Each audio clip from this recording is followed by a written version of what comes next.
नमस्ते।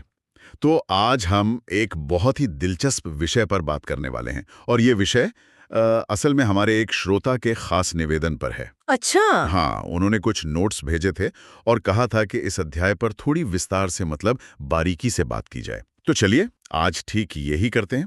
ये कहानी उस दौर की है जब 1915 में महात्मा गांधी भारत लौटते हैं और यहाँ की आज़ादी की लड़ाई का कह सकते हैं कि पूरा नक्शा ही बदल देते हैं। बिल्कुल। ये सिर्फ कुछ घटनाओं की एक लिस्ट नहीं है।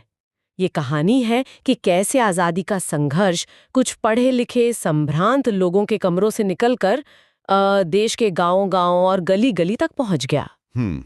तो आज हम 1915 से 1935 तक के इस सफर को देखेंगे और ये समझने की कोशिश करेंगे कि गांधी जी की रणनीतियों ने कैसे करोड़ों लोगों को एक साथ जोड़ा और और दुनिया के सबसे बड़े साम्राज्य की नींव हिला दी। हाँ, और नींव सिर्फ राजनीतिक नहीं थी बल्कि नैतिक भी थी। सही बात है। तो उन्होंने ये सवाल खड़ा कर दिया कि क्या अंग्रेजों को यहाँ शासन करने का कोई नैतिक अधिकार भी है। चलिए इसी की पड़ताल करते हैं। तो कहानी शुरू होती है 1915 से। गांधी जी दक्षिण अफ्रीका में लगभग 2 दशक बिताने के बाद भारत आते हैं, लेकिन वो आते ही सीधे राजनीति के मैदान में नहीं कूद पड़ते। ऐसा क्यों? देखिए, ये उनके राजनीतिक गुरु गोपाल कृष्ण गोखले की सलाह थी। अच्छा। गोखले एक बहुत मंजे हुए नेता थे और वो समझते थे कि 21 साल बाहर रहने के बाद गांधी जी को पहले भारत को जमीनी स्तर पर समझना होगा। उन्होंने कहा, आप पहले 1 साल अपने कान खुले रखें और मुंह बंद। मतलब घूमो देखो समझो। बिल्कुल। उनका मतलब था कि देश भर में घूमो, लोगों से मिलो, उनकी समस्याओं को समझो, भारत की जो असली आत्मा है उसे पहचानो। और गांधी जी ने ठीक यही किया। इस 1 साल की यात्रा ने उन्हें वो समझ दी जो किसी किताब से नहीं मिल सकती थी। तो 1 साल देश को समझने के बाद गांधी जी ने एक्शन में आने के लिए 3 जगहों को चुना: चंपारण, खेड़ा और अहमदाबाद। क्या इनमें कोई खास पैटर्न था या ये बस एक संयोग था? नहीं, ये बहुत अच्छा सवाल है। ये कोई संयोग नहीं था, बल्कि एक सोची समझी शुरुआत थी। आप इसे भारत में सत्याग्रह की प्रयोगशाला कह सकते हैं। प्रयोगशाला? हाँ, तीनों मामले अलग-अलग तबकों से जुड़े थे। बिहार के चंपारण में वो साल था 1917। उन्होंने नील की खेती करने वाले किसानों के लिए संघर्ष किया, हम्म। जिन्हें अंग्रेज बागान मालिक जबरदस्ती नील उगाने पर मजबूर करते थे। हम्म। फिर गुजरात के खेड़ा में 1918 में उन्होंने उन किसानों का साथ दिया जिनकी फसल बर्बाद हो गई थी, लेकिन सरकार लगान माफ करने को तैयार नहीं थी। और अहमदाबाद? और फिर अहमदाबाद में उसी साल उन्होंने कपड़ा मिल मजदूरों की बेहतर तनख्वाह के लिए हड़ताल का नेतृत्व किया। अच्छा।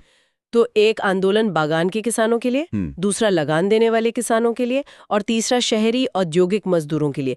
मतलब वो ये परख रहे थे कि उनका जो अहिंसक विरोध का तरीका है वो समाज के हर वर्ग के लिए काम करता है या नहीं। बिल्कुल सही। इन तीनों की सफलता ने 3 बातें साबित की। 1, गांधी जी आम लोगों के नेता के रूप में उभरे। 2, सत्याग्रह भारत में एक कारगर हथियार हो सकता है। और 3, कि अंग्रेजी हुकूमत से अपनी बात मनवाई जा सकती है, बशर्ते लोग एकजुट और अनुशासित रहें। तो इन छोटी जीतों ने ही आने वाले बड़े राष्ट्रीय आंदोलनों के लिए जमीन तैयार की। हाँ, बिल्कुल। और इसके बाद हालात बहुत तेजी से बदलते हैं। 1919 में आता है रॉलेट एक्ट। हमने स्कूल में पढ़ा है इसके बारे में। ना दलील, ना वकील, ना अपील। लेकिन जो बात हैरान करती है वो ये है कि ये पहले विश्व युद्ध के ठीक बाद आया, जिसमें लाखों भारतीय अंग्रेजों के लिए लड़े थे। ये तो एक तरह से इनाम के बजाय धोखा था। आपने बिल्कुल सही पकड़ा। ये एक बहुत बड़ा धोखा था। भारतीयों को उम्मीद थी कि युद्ध में उनकी वफादारी के बदले उन्हें ज्यादा अधिकार मिलेंगे, स्वशासन की ओर कुछ कदम उठाए जाएंगे। लेकिन मिला क्या? Rowlatt act. एक काला कानून। हाँ, एक ऐसा कानून जो सरकार को किसी भी भारतीय को सिर्फ शक की बुनाह पर बिना मुकदमा चलाए जेल में डालने का अधिकार देता था। जी। ये नागरिक आजादी पर सीधा हमला था। गांधी जी ने इसके खिलाफ राष्ट्रव्यापी हड़ताल का आह्वान किया और यहीं से वो पहली बार एक अखिल भारतीय नेता के तौर पर उभरे। और इसी सत्याग्रह के दौरान 13 अप्रैल 1919 को वो दिल दहला देने वाली घटना हुई। जलियांवाला बाग नरसंहार। हाँ, जलियांवाला बाग। जनरल डायर के आदेश पर हजारों निहत्थे लोगों पर गोलियां चलाई गईं। बच्चे, महिलाएं सब थे उसमें। 400 से ज्यादा लोग मारे गए। इस एक घटना का लोगों के मन पर क्या असर हुआ होगा? इसका असर बहुत बहुत गहरा था। इसने अंग्रेजी राज का जो एक नैतिक मुखौटा था कि वो न्यायप्रिय हैं, सभ्य हैं, उसे हमेशा के लिए फाड़कर फेंक दिया।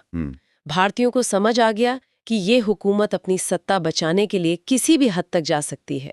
इस नरसंहार ने गांधी जी को पूरी तरह से आश्वस्त कर दिया कि इस शैतानी सरकार के साथ किसी भी तरह का सहयोग करना पाप है। और इसी सोच से देश के पहले बड़े जन आंदोलन असहयोग आंदोलन की नींव पड़ी। बिल्कुल। असहयोग आंदोलन के साथ साथ एक और बड़े आंदोलन का जिक्र आता है, खिलाफत आंदोलन, जिसे अली बंधु मोहम्मद अली और शौकत अली चला रहे थे।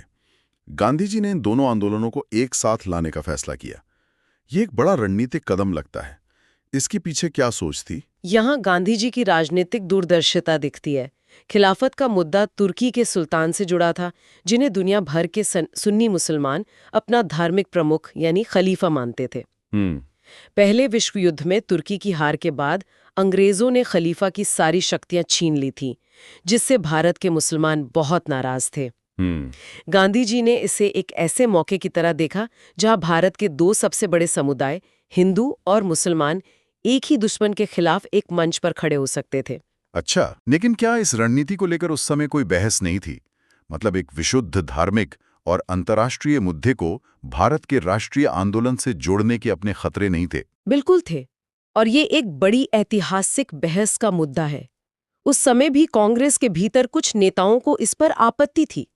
आलोचकों का मानना है कि इसने राजनीति में धार्मिक पहचान को और मजबूत किया, जिसके दूरगामी परिणाम हुए। हाँ, वहीं समर्थकों का तर्क है कि उस पल में एक अभूतपूर्व एकता बनाने के लिए एक मास्टर स्ट्रोक था। इसने पहली बार करोड़ों मुसलमानों को स्वतंत्रता संग्राम की मुख्य धारा में लाकर खड़ा कर दिया। और इस मिलीजुली ताकत का असर भी जबरदस्त हुआ। कहते हैं कि 1921 तक यह आंदोलन अंग्रेजी हुकूमत के लिए 1857 के बाद की सबसे बड़ी चुनौती बन गया था। हजारों छात्रों ने सरकारी स्कूल कॉलेज छोड़ दिए, वकीलों ने अदालतें छोड़ दी, लोगों ने विदेशी कपड़ों की होली जलाई। ऐसा लगता है जैसे पूरा देश रुक गया था। ये सचमुच एक तूफान था। पहली बार आज़ादी की लड़ाई शहरों के ड्राइंग रूम से निकलकर गांवों के चौपालों और खेतों तक पहुंची थी। इसने ब्रिटिश राज की प्रशासनिक और आर्थिक कमर तोड़ दी थी। वाइसरॉय ने लंदन लिखा था कि अगर ये कुछ और समय तक चला तो सरकार चलाना नामुमकिन हो जाएगा। लेकिन जब आंदोलन अपने चरम पर था, जब मंजिल करीब लग रही थी, तब फरवरी 1922 में चौरी चौरा की घटना हुई। उत्तर प्रदेश के एक छोटे से गांव में गुस्साई भीड़ ने एक पुलिस थाने में आग लगा दी, जिसमें 22 पुलिसकर्मी मारे गए। और इस एक घटना के बाद गांधी जी ने अचानक पूरा आंदोलन को वापस ले लिया। ये तो बहुतों के लिए एक बड़े झटके जैसा रहा होगा। झटका? ये तो एक भूचाल जैसा था। जवाहरलाल नेहरू से लेकर सुभाष चंद्र बोस तक लगभग सभी बड़े नेता इस फैसले से नाराज थे। उन्हें लगा कि एक गांव में हुई घटना की सजा पूरे देश को क्यों दी जा रही है। लेकिन यहीं पर गांधी जी के सिद्धांत सामने आते हैं। उनके लिए आजादी हासिल करने का तरीका भी उतना ही पवित्र होना चाहिए था जितनी की आजादी खुद। मतलब साधन और साध्य दोनों पवित्र होने चाहिए। बिल्कुल। उनके आंदोलन का आधार अहिंसा थी। चौरी चौरा की हिंसा ने उन्हें दिखाया कि भीड़ अभी अनुशासित नहीं है। उन्हें डर था कि अगर आंदोलन हिंसक हुआ तो अंग्रेजों को दमन का खुला बहाना मिल जाएगा और हजारों बेगुनाह लोग मारे जाएंगे। और इस फैसले की उन्हें निजी तौर पर भी भारी कीमत चुकानी पड़ी। आंदोलन वापस लेने के ठीक बाद मार्च 1922 में अंग्रेजों ने उन्हें गिरफ्तार कर लिया और राजद्रोह के लिए 6 साल की सजा सुना दी। हाँ, लेकिन यहां पर एक कमाल की बात सामने आती है। जो जज C.N. ब्रूमफील्ड उन्हें सजा सुना रहे थे, उन्होंने कहा कि अगर सरकार आपकी सजा कम करती है तो सबसे ज्यादा खुशी मुझे होगी। ऐसा तो मैंने कभी सुना नहीं। ये क्या दिखाता है? ये सिर्फ गांधी जी के नैतिक प्रभाव की बात नहीं है, ये ब्रिटिश न्याय प्रणाली के अंदर के अंतर्विरोध को भी दिखाता है। एक तरफ कानून का राज बनाए रखने की जिम्मेदारी और दूसरी तरफ एक ऐसे व्यक्ति के प्रति गहरा सम्मान जिसे वे खुद भी एक महान देशभक्त मान रहे थे। जज का ये बयान दिखाता है कि गांधी जी सिर्फ राजनीतिक तौर पर नहीं बल्कि नैतिक तौर पर भी ब्रिटिश राज की नींव पर चोट कर रहे थे। वो उन्हें ये सोचने पर मजबूर कर रहे थे कि क्या वे जो कर रहे हैं वो सही है। तो चौरी चौरा की वजह से असहयोग आंदोलन रुक गया और गांधी जी भी जेल चले गए। इससे तो पूरे स्वतंत्रता संग्राम की कह सकते हैं कि हवा निकल गई होगी। इस सन्नाटे के बाद दोबारा जान फूंकने के लिए अगला बड़ा आइडिया कहाँ से आया? कुछ सालों तक वाकई एक ठहराव सा रहा, लेकिन 1920 के दशक के अंत तक माहौल फिर बदलने लगा। जवाहरलाल नेहरू और सुभाष चंद्र बोस जैसे युवा नेता ज्यादा आक्रामक रुख अपनाना चाहते थे। इसी दबाव में दिसंबर 1929 में कांग्रेस का लाहौर अधिवेशन हुआ। वहां एक ऐतिहासिक प्रस्ताव पास किया गया, पूर्ण स्वराज। पूर्ण स्वराज? हाँ, यानी अब डोमिनियन स्टेटस नहीं, पूरी आजादी चाहिए। और तय हुआ कि 26 जनवरी 1930 को पूरे देश में स्वतंत्रता दिवस मनाया जाएगा। ये एक बहुत बड़ी घोषणा थी, लेकिन सिर्फ घोषणा से तो आजादी नहीं मिलती। लोगों को फिर से सड़कों पर लाने के लिए, एक नए आंदोलन के लिए गांधी जी ने इस बार एक बहुत ही साधारण सी रोजमर्रा की चीज को अपना हथियार बनाया, नमक। नमक। 12 मार्च 1930 को शुरू हुई दांडी यात्रा। नमक जैसी मामूली चीज में इतनी ताकत कहां से आ गई? ये गांधी जी की राजनीतिक प्रतिभा का सबसे बड़ा उदाहरण है। उन्होंने एक ऐसा प्रोडक्ट चुना, नमक, जो हर घर में हर इंसान की जरूरत था, चाहे वो हिंदू हो या मुसलमान, अमीर हो या गरीब। सही बात है। और सरकार ने इस बुनियादी जरूरत पर टैक्स लगा रखा था। ये ब्रिटिश शोषण का सबसे सीधा और सरल प्रतीक था। जब गांधी जी ने नमक कानून तोड़ने का ऐलान किया, तो उन्होंने आजादी जैसी बड़ी और अमूर्त बात को हर भारतीय की रसोई से जोड़ दिया। वाह! अचानक हर कोई इस अभियान का हिस्सा बन सकता था। ये एक मार्केटिंग जीनियस का काम था। इस यात्रा ने तो दुनिया भर का ध्यान खींचा। अमेरिकी और यूरोपीय मीडिया ने इसे बड़े पैमाने पर कवर किया था। हाँ, टाइम मैगजीन ने गांधी जी को मैन ऑफ द ईयर बनाया। इसने दुनिया को दिखाया कि कैसे एक दुबला पतला, निहत्था इंसान अपनी नैतिक ताकत से दुनिया के सबसे बड़े साम्राज्य को चुनौती दे रहा है। लेकिन इसके दो और बड़े नतीजे हुए। क्या? पहला, इस आंदोलन में महिलाओं ने अभूतपूर्व संख्या में भाग लिया। कमला देवी चट्टोपाध्याय जैसी नेत्रियों ने गांधी जी को मनाया कि महिलाओं को भी मार्च में शामिल होने दिया जाए। अच्छा। और वे शराब की दुकानों और विदेशी कपड़ों की दुकानों पर धरना देने में सबसे आगे थीं। और दूसरा या तीसरा नतीजा? तीसरा और सबसे अहम नतीजा ये था कि इसने अंग्रेजों के आत्मविश्वास पर गहरी चोट की। उन्हें ये एहसास हो गया कि अब वो भारतीयों पर हमेशा राज नहीं कर सकते। लोगों के मन से कानून और सरकार का डर निकल चुका था। जब करोड़ों लोग एक साथ एक कानून को तोड़ने लगे, तो कोई भी सरकार उन्हें कैसे रोक सकती है? तो इसी दबाव के चलते मार्च 1931 में गांधी-इरविन समझौता हुआ। यानी भारत का वाइसरॉय, जो खुद को शहंशाह से कम नहीं समझता था, वो एक अर्धनंगे फकीर के साथ बराबरी की मेज पर बैठने को मजबूर हो गया। ये उस आंदोलन की बहुत बड़ी मनोवैज्ञानिक जीत थी। समझौते के तहत सरकार ने राजनीतिक कैदियों को रिहा किया और गांधी जी ने आंदोलन स्थगित कर लंदन में दूसरे गोलमेज सम्मेलन में हिस्सा लेने पर सहमति जताई। लेकिन वो सम्मेलन तो नाकाम रहा। हाँ, बिल्कुल नाकाम रहा, क्योंकि अंग्रेज सत्ता के बंटवारे पर कोई ठोस बात करने को तैयार नहीं थे। गांधी जी को खाली हाथ लौटना पड़ा। तो हमारे स्रोतों में इस दौर का आखिरी पड़ाव 1935 का गवर्नमेंट ऑफ इंडिया एक्ट है। इसकी क्या खासियत थी? ये एक बड़ा संवैधानिक कदम था और ये अंग्रेजों की कोई उदारता नहीं थी, बल्कि सविनय अवज्ञा आंदोलन जैसे आंदोलनों से जो दबाव बना था, ये उसका सीधा नतीजा था। अच्छा। इस एक्ट ने प्रांतीय स्तर पर भारतीय प्रतिनिधियों की सरकारों के गठन का रास्ता खोला। इसके आधार पर 1937 में चुनाव हुए और कई प्रांतों में कांग्रेस की सरकारें बनी। तो ये पूर्ण आजादी तो नहीं थी, पर एक तरह से स्वशासन की ट्रेनिंग जैसा था। बिल्कुल। इसने भारतीयों को ये अनुभव और आत्मविश्वास दिया कि वे अपना देश खुद चला सकते हैं। तो अगर हम इस पूरे 20 साल के सफर को देखें, 1915 से 1935 तक, तो ये सिर्फ घटनाओं की एक लिस्ट नहीं है।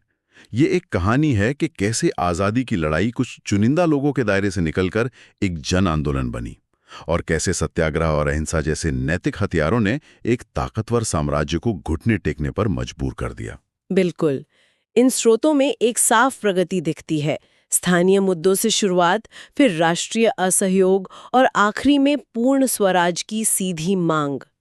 गांधी जी की रणनीति भी बड़ी दिलचस्प थी, जिसे संघर्ष विराम संघर्ष कहा जाता है। संघर्ष विराम संघर्ष। हाँ, वो एक बड़ा आंदोलन छेड़ते थे। फिर जब ऊर्जा कम होने लगती या दमन बढ़ता, तो वो आंदोलन वापस लेकर लोगों को रचनात्मक कामों में लगा देते थे, जैसे चरखा, खादी या छुआछूत मिटाना। और फिर सही मौका देखकर एक नए और ज्यादा बड़े आंदोलन के साथ वापस आते थे। हर आंदोलन ने पिछले की नींव पर एक नई मंजिल बनाई। ये वाकई का साधारण यात्रा थी जिसे समझने के लिए इस तरह की विस्तृत चर्चा बहुत जरूरी है। हाँ, और ये स्रोत हमें मुख्य धारा के गांधीवादी आंदोलनों की कहानी बताते हैं।